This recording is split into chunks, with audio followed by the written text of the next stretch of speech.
තුතුන් සියලුම දෙනාට ඔබ දන්නවා ශ්‍රී ලංකා ක්‍රිකට් කණ්ඩායම මෙවර ලෝක කුසලාන ක්‍රිකට් තරඟාවලිය සඳහා පිටත්ව ගියේ බලාපොරොත්තු රාශියක් එක්ක අපේ ප්‍රේක්ෂකයන් බලාපොරොත්තු වුණා මෙවර ලෝක කුසලාන තරඟාවලියේදී අපේ ජාතික කණ්ඩායම ලෝක කුසලානය ජයග්‍රහණය කරන මට්ටමට යයි කියලා. නමුත් අවාසනාවන්ත ලෙස ශ්‍රී ලංකා කණ්ඩායම අවසන් පූර්ව වටේ සඳහා සහභාගී වුණේ නැහැ. මේ තරඟාවලියේදී තරඟ දෙකක් ශ්‍රී ලංකා කණ්ඩායම ජයග්‍රහණය කරන්නට සමත් වුණා. මේකත් එක්ක ශ්‍රී ලංකා කණ්ඩායමට ශ්‍රී ලංකා ක්‍රිකට් ආයතනයට දැඩි විවේචන එල්ලවන්නට පටන් ගත්තා. කොහොම නමුත් අවසාන වශයෙන් මේ තරඟ සඳහා සහභාගී වන්නේ අපේ ජාතික කණ්ඩායම ලෝක ශූරයන් සමග තමයි අපේ ජාතික කණ්ඩායම තරඟ වදින්නේ. ඉතින් මෙවර ලෝක කුසලාන ක්‍රිකට් තරඟාවලියේදී ඇත්තටම මොකද්ද සිද්ධ වුනේ? අපිට කොහෙද වැරදුනේ? මේ කාරණා පිළිබඳව නියම තොරතුරු ඔබට දැනගන්නට අද දවසේදී අපි අවස්ථාව ලබා දෙන්නට තීරණය කළා. ඉතින් මාධ්‍යවේදී හිතවතුන්ගෙන් මම ඉල්ලා සිටිනවා අපේ ඉන්නවා ශ්‍රී ලංකා කණ්ඩායමේ කළමනාකාරීත්වය ඒ වගේම අපේ ක්‍රීඩකයන් ඔබට පුළුවන් මේ ලෝක කුසලාන ක්‍රිකට් තරඟාවලියේදී සිදු වුණේ මොනවද කියලා හරියටම දැනගන්න ඕන්ගෙන් අහලා ඒ වගේම මම මෙහිදී සඳහන් කළ යුතුයි මේ මාධ්‍ය සාකච්ඡාවේදී අපි ලෝක කුසලාන ක්‍රිකට් තරඟාවලියට පමණක් අදාළ වූ ප්‍රශ්න අපි අහමු අපේ ජාතික කණ්ඩායම ක්‍රීඩකයන්ගෙන්. ඉතින් බොහොම ස්තුතියි විශේෂයෙන්ම ශ්‍රී ලංකා කණ්ඩායමේ මේ සියලුම සමාජිකයන්ට බෙහෙවින් ස්තුතිවන්ත වෙනවා අද දවසේදී මේ මාධ්‍ය සාකච්ඡාවට අපේ මාධ්‍ය හිතවතුන් හමුවට පැමිණීම සම්බන්ධව. හොඳයි මේ මාධ්‍ය සාකච්ඡාව ආරම්භ කරමින් මා ආරාධනා කර සිටිනවා අපේ මාධ්‍යවේදීන්ගෙන් දැන් ඔබට පුළුවන් ප්‍රශ්න යොමු කරන්න අපේ ඉදිරියේ පෙළ සිටින අපේ ක්‍රීඩකයන්ගෙන් පුහුණුකරු සහ අනිකුත් කාර්ය මණ්ඩලයෙන්.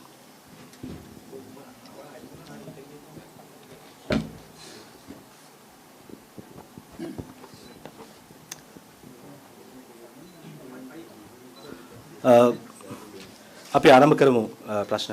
සුබදසනක්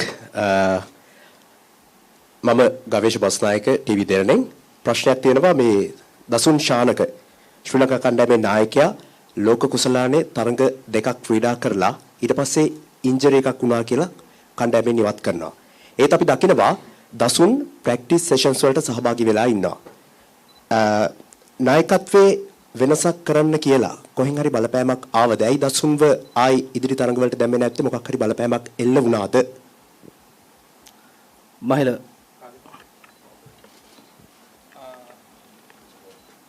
මම ඒ ගැන කතා කරොත් මම දන්නේ එහෙම බලපෑමක් තිබ්බේ නැහැ නායකත්වයෙන් අයින් කරන්න කියලා. දසුන්ට ආබාධයකට ලක් වුණා. ඒක අපි වෛද්‍ය උපදෙස් අනුව තමයි ක්‍රියා කරේ.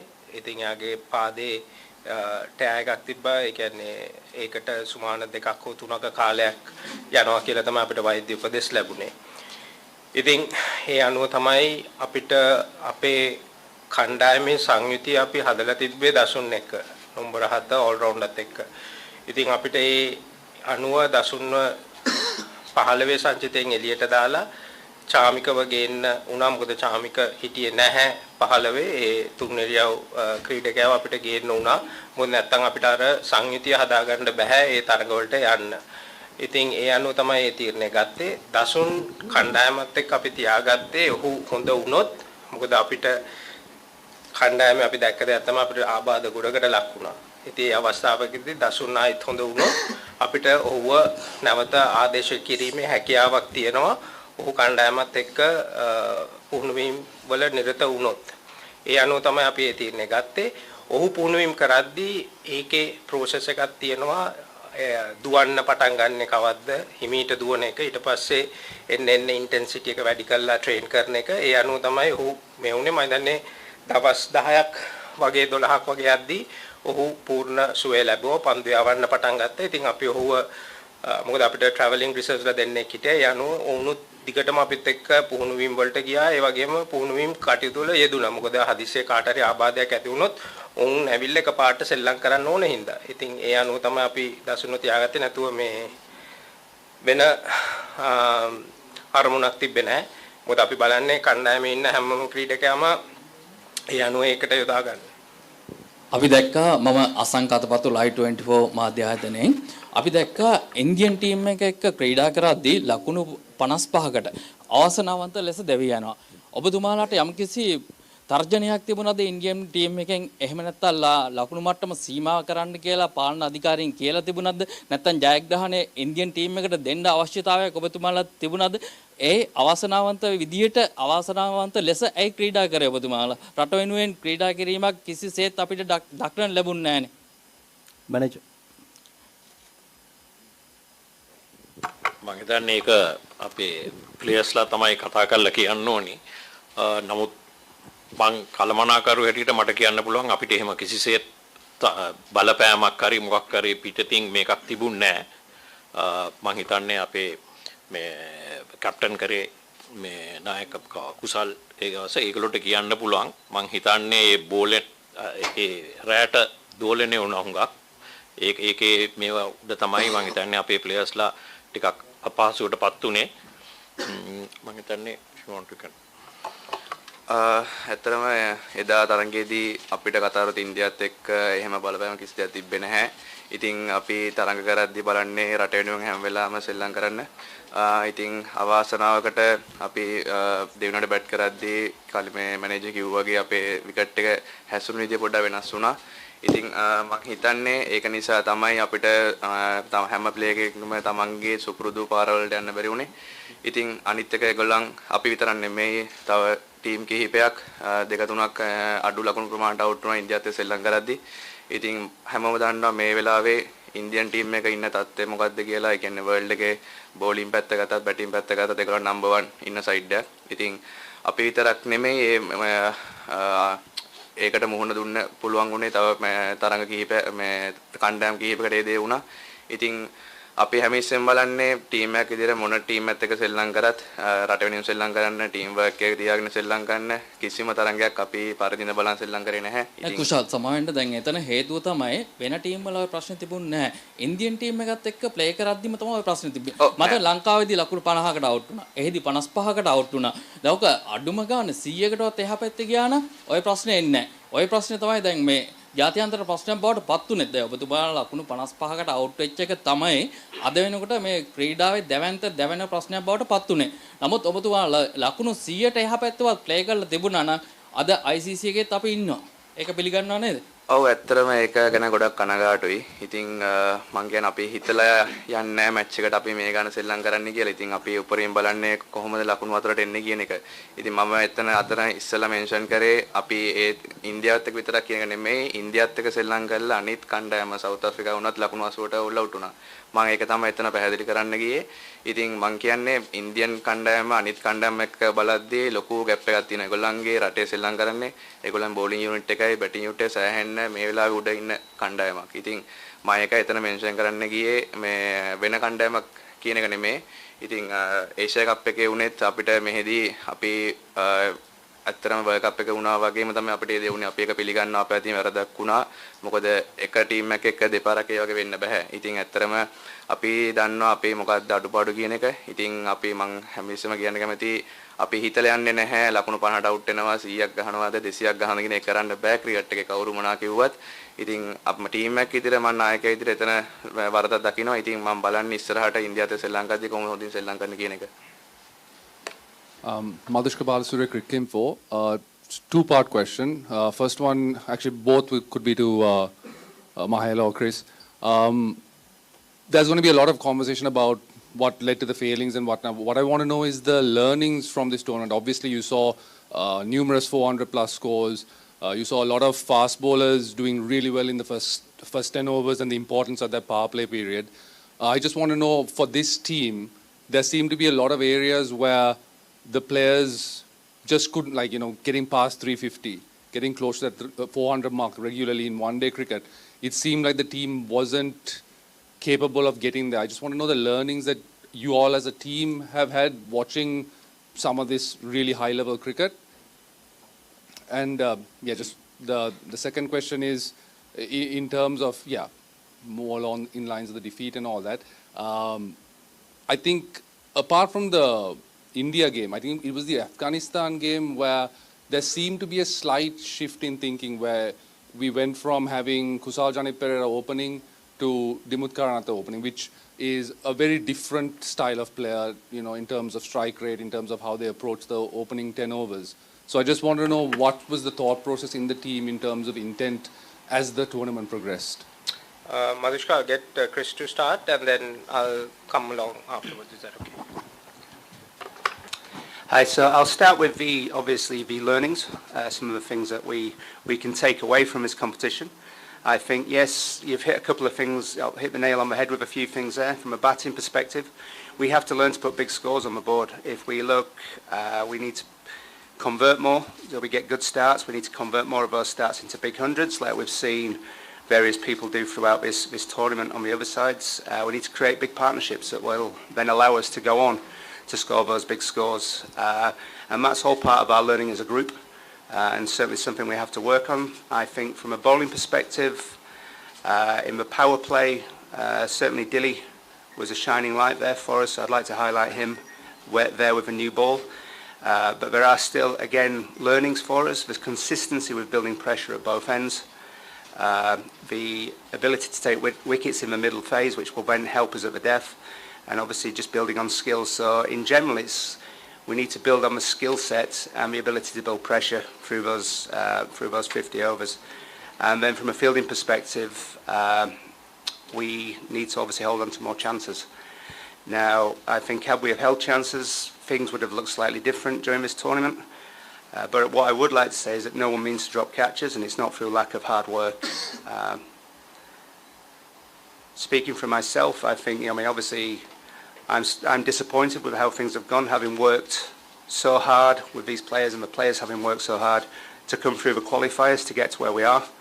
We all want to put our best foot forward.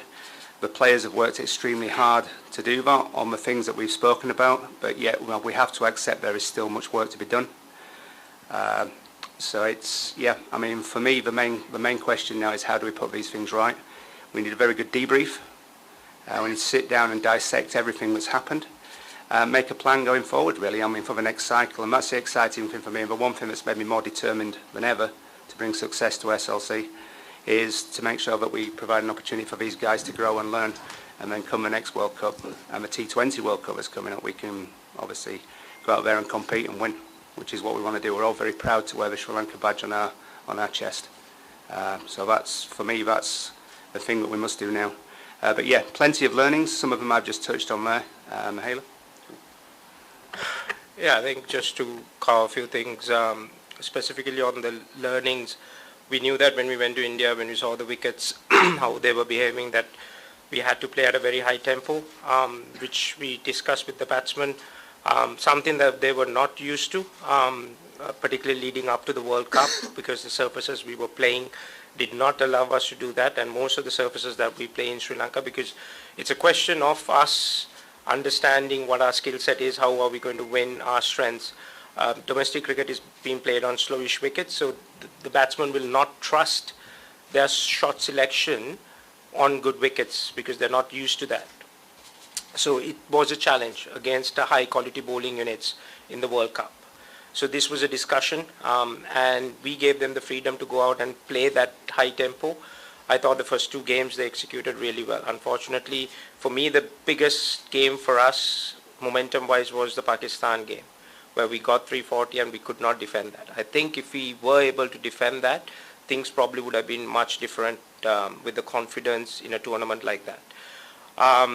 Yes, we had a bowling unit that we planned building up to, but unfortunately we couldn't take those 5 bowlers. Unfortunately, those 5 bowlers hadn't played for us together in one single tournament for 16 months. And these are learnings. How do we keep our best players on the park? That's something that individually as players, they need to be much more disciplined in their fitness and how they go about doing that. As a unit with skill set, they know that where they are. I think somebody started saying that there's a lot of expectations. I think we have to be realistic about our expectations. Going into this World Cup, we played the qualifiers to get to the World Cup. We knew we were the 2 bottom teams in that pile. And that showed in our performances throughout 2 years. We played, I think, 35 games in the last 16 months, ODI cricket. We have a very good record. Being 20% win percentage, we were up to more than 50. We won 25 games, lost 13 games. That was our record. So we are heading in the right direction. But at the same time, as skill-wise compared to other teams, we need to improve. I think the boys knows that. They've been honest in their conversations during the World Cup. Bowling-wise, we need to be much more consistent. Batting-wise, we need to be much more consistent. For me, the biggest concern is our fielding. Our intensity on the field, we dropped 16 catches, which is the highest in the competition. When you're going with a depleted bowling unit, I think us on the field has to have no mistakes. And that's something with concentration. There's nothing to say they work hard. They work really hard in their fielding, in practices, doing everything that they need to do. But on the field, the anticipation and execution, we do lack. That comes with experience. We knew that when we set this team up 2 years ago with the selectors and the decision was taken, we're going into this 50-over World Cup with less experience. I mean, usually, for us to compete at the highest level, you need a higher group of players with 150, 200 plus games. That would have been a different story. But we didn't have that. So it is an investment for the future. And that we all knew when we made that call. And we were working towards that. The T20 World Cups we had, I thought the skill set allowed us to compete, and we did really well in those World Cups. We won an Asia Cup playing T20 cricket, and we got to the finals in the 50 over. That was a good high point for us. So the thing is, it's a process that we have to trust, and it's a process that we have to be patient with, because this is a skillful group. Most of the guys are in their early 20s or mid 20s. That means they're going to be a force to reckon with going forward. The expectations, I understand. I think the fans, the cricket fans, Sri Lankan fans, they all know that when we go for a World Cup, we're going to do well, we're going to perform well. But that expectations has to be realistic, and along with the plans. I think people jumping and shouting and screaming has to realize what is modern day cricket is and how are we going to compete going forward. And the plans have been set, but we just need to be patient and work harder in areas where we need to improve. I think Chris touched on some of the areas. For me, the biggest thing is the fitness. What I notice over the course of a tournament like this, because of our fitness, the fatigue got into us and the performance died down. From first game towards the last game, we saw guys making a lot more mistakes. That happens with mental and physical fatigue. The execution and the concentration lacks is because of that. And that's something that we've spoken about. So there are areas we know we need to improve going forward. Our domestic cricket, the skill set, the standard needs to improve, the fitness needs to improve. There's no hiding behind that. And we all, as part of a management group, trying to get this project the right track, understand that, and we take full responsibility for that. There's no hiding behind any closed doors. We've openly had conversations with the boys. They know what they need to do and how they need to improve. And us as coaches and advisors and doing all this, we take full responsibility. But it is a process that we all have to trust and be patient. And hopefully one day, 3 years, 4 years down the line, when we see the success, we all can humbly be satisfied that what we put in place has worked.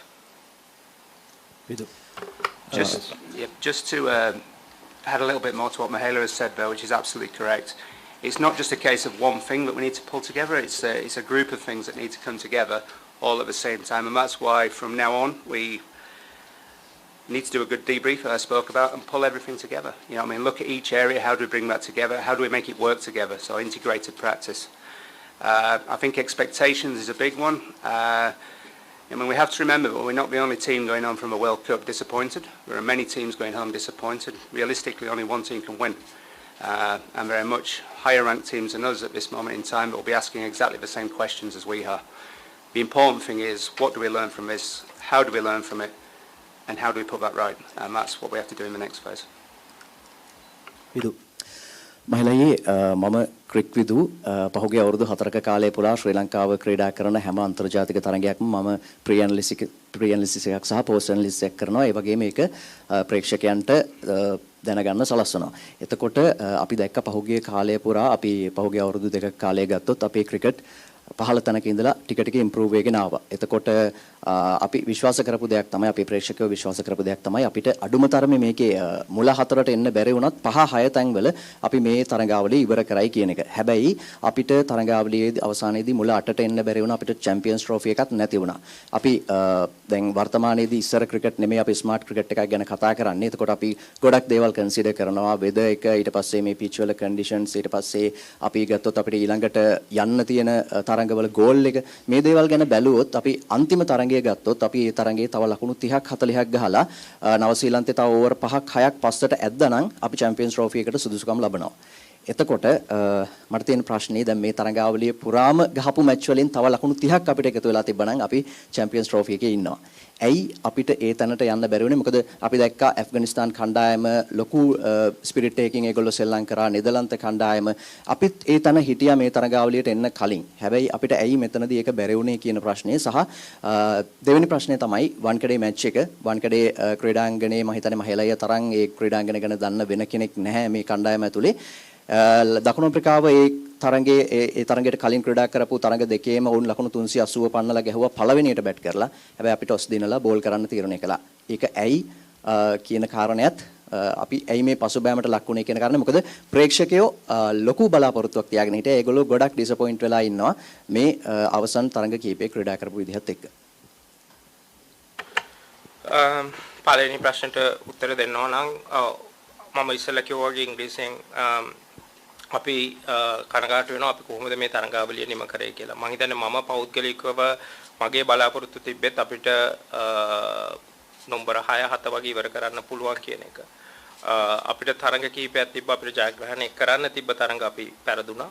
ඒ ඇවිල්ලා කුසලතාවල දුර්වලකම් හින්දා ක්‍රීඩකයන්ගේ ඒ වගේම අපිට ඔය ලකුණු 30 අපිට මේ නිව්සීලන්ත match එකෙන් නෙමෙයි අපිට අනිත් මැචස් ගොඩකින් අපිට හොයා ගන්න තිබ්බා. ඕස්ට්‍රේලියානු මැච් එකේ අපි හිටපු තත්ත්වය අනුව අපි හොඳට ඉවර කරේ නැහැ බැට් කළා.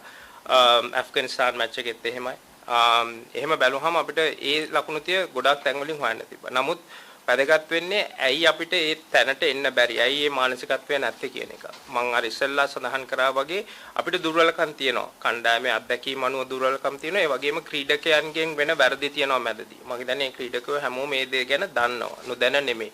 නමුත් මේක තමයි අපිට ඉන්න හොඳම කුසලතා පිරි කණ්ඩායම. ඒ කණ්ඩායම තමයි අපි ආයෝජනය කරලා තියෙන්නේ ඉස්සරහට. උන් ඒ අනුව තමයි ඉදිරියට ඇවිල්ලා තියෙන්නේ. ඔබ කිව්වා වගේ අන්තිම මාස 16 අපිට පේනවා උන් ඉදිරියට ඇවිල්ලා තියෙන එක. නමුත් ගොඩක් තියෙනවා දේවල් අපිට හදාගන්න. ඒ වැරදි හදාගන්නම ඕනේ අපිට මේ ජාත්‍යන්තරයේ මේ අනිත් කණ්ඩායම් එක්ක සෙල්ලම් කරද්දී. අපි ඒක දැකපු දෙයක්. ඒ කියන්නේ පන්දු යවන අංශයෙන් විශේෂයෙන්ම අපිට මීට වඩා පාලනයක් තියෙන්න ඕනේ. අපේ කුසලතාවයන් මීට වඩා වර්ධනය වෙන්න ඕනේ. පිටිකරන අංශයෙන්ුත් ක්‍රීඩකයන් ලකුණු 30 40 අරන් ගොඩක් දැවී ගියා. උන්ට අනිත් කණ්ඩායම් වල ක්‍රීඩකයෝ ඒ ස්ථානයට ආවහම උන් ලොකු ලකුණු ප්‍රමාණයන් වලට යනවා. ඒ ටෙම්පෝ එක ඒ අන්ඩර්ස්ටෑන්ඩින් එක ඒගොල්ලන්ට තියෙන්න ඕනේ. ඉතින් ඒක තියෙනනම් ඒගොල්ලෝ තව තරඟ ක්‍රීඩා කරද්දී තමයි ඒක එන්නේ.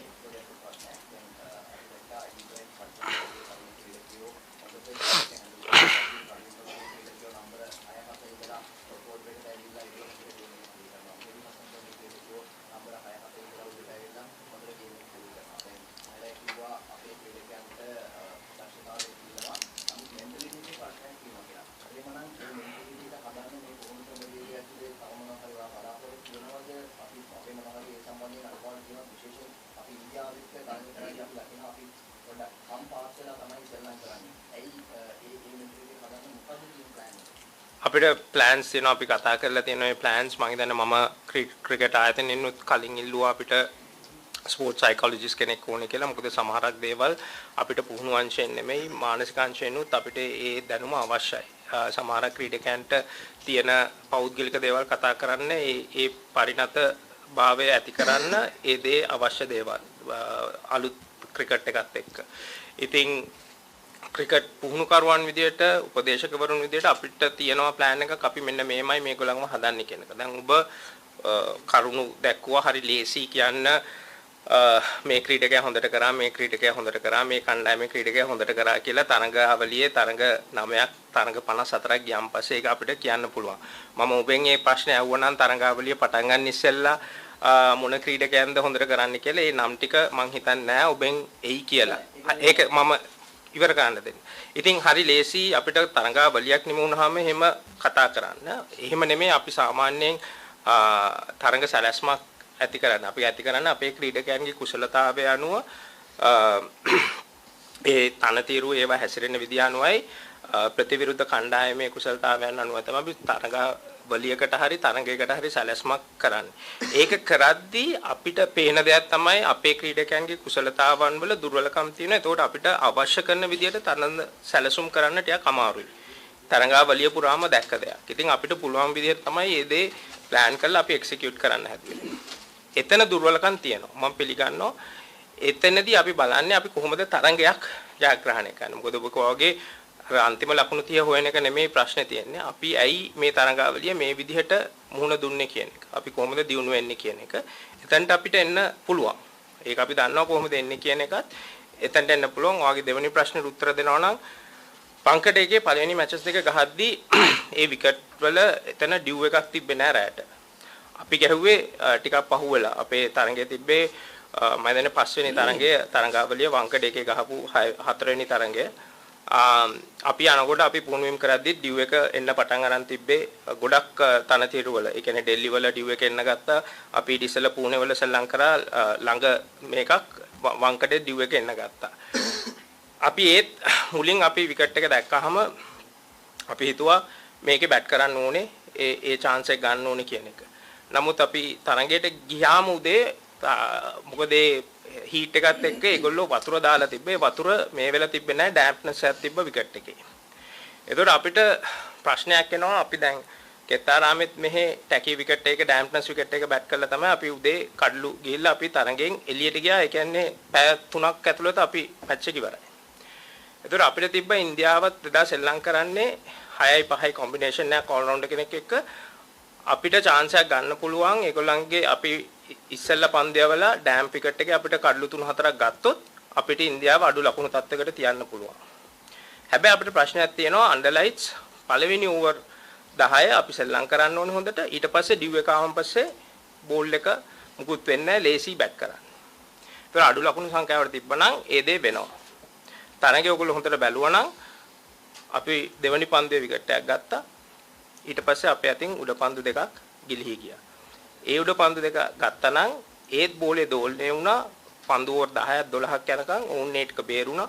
මම දැන් කුසල්ට කැච් එකක් ඉන්සයිඩ් කැච් එකක් කෝලිගේ තව එකක් මග වැටුණා. එහෙම අපිට ලේසි කියන්නේ මේක වුණා නම් කියන එක. නමුත් අපි හිතපු විදිය ඔයගලන්ට පැහැදිලි කරනවා නම් ඒකයි අපි හිතුවේ. අපිට ඉන්දියාව 250කට තිබ්බනම් අපි අර ඕවර් 10 හොඳට සෙල්ලම් කරා නම් අපිට ඩිව් එකත් එක්ක චේස් කරන්න තිබ්බා. මොකද අපි දැක්ක ඕස්ට්‍රේලියාවත් 290ක් චේස් කරා විකට් 7ක් ගිහිල්ලා තියෙද්දිත් මොකද ඩිව් එක ආවන් පස්සේ ඇෆ්ගන් බෝලර්ස්ලටත් ස්පිනර්ස්ලටත් එච්චර මේකක් තිබ්බේ නැහැ වංකඩේ විකට් එකේ. ඉතින් ක්‍රිකට් අපි හිතන විදිහයි අපි මේ සැලැස්මවල් හදන්නේ අපේ දක්ෂතාවයට අනුව. අපි දැක්ක දෙයක් තමයි අපි මේ සංචිතය අපේ කණ්ඩායමක් විදිහට ගත්තාම අපේ පිටිකරන අංශය තමයි ස්ට්‍රොං. මොකද අපිට හිටිය බෝලර්ස්ලා ඉන්ජර් වෙලා තිබෙන්න අපිට ඒ තත්ත්වෙ තිබෙන්නේ නැහැ. ඒතර අපි හැමදෙස්සෙම බැලුවා අපිට චේස් කරලා දිනන්න පුළුවන් නම් ඩිව් එකත් එක්ක ඒක තමයි අපේ ස්ට්‍රොං පොයින්ට් එක කියන එක. අපි දිනපු මැච් දෙකත් අපි චේස් කරලා දින්නේ. ඒකෙත් අපි එංගලන්තෙත් එක්ක අපිට ලොකු තීරණයක් ගන්න උනා බැංගලෝර වල. අපි හිටියේ චේස් කරන්න. ඒගොල්ලෝ ටොස් එක දෙන්නලා ඒගොල්ලෝ බැට් කරා. හොඳ විකට් එක. නමුත් අපි chance එකක් ගත්තා මොකද අපි දන්නවා ඩිව් එක පොඩ්ඩක් එනවා. රැට ඒත් බෝලේ දෝලණය වෙනවා. අපි ඒගොල්ලන්ගේ බැටින් ලයින් අප් එක අන්ඩර් ප්‍රෙෂර් දාන්න ඕනේ කියන එකෙන් තමයි අපි හිටියේ මුලින්. මොකද ඒගොල්ලෝ ෆේල් වෙලා ආපු හින්දා. ඒ අනුව අපි තීරණයක් ගත්තා. ඒක අනිත් පැත්තට ගියා නම් මම හිතනවා අපිට ලොකු ප්‍රශ්න කොටකට ආයෙත් මුහුණ දෙන්න වෙනවා කියන එක. නමුත් අපි සාමාන්‍යයෙන් ක්‍රිකට් ගැන කතා කරලා ඒ අනුව තමයි අපි අනිත් සැලැස්මවල් හදන්නේ. අපේ කණ්ඩායමේ දක්ෂතාවය අනුව උන්ගේ කුසලතාවයන් අනුව තමයි ඒක හදන්නේ. ඉතින් හරි ලේසි ගොඩක් අයට කතා කරන්න ඊට පස්සේ. නමුත් අපි වග කියන්න ඕනේ අපි ඒ ගත්තපු තීරණ වලට අපි පැහැදිලි කරමක් කරා. මම හිතන්නේ ඒකේ වැරද්දක් තියෙනවා නම් ඒ වගකීමත් ගන්න කැමතියි.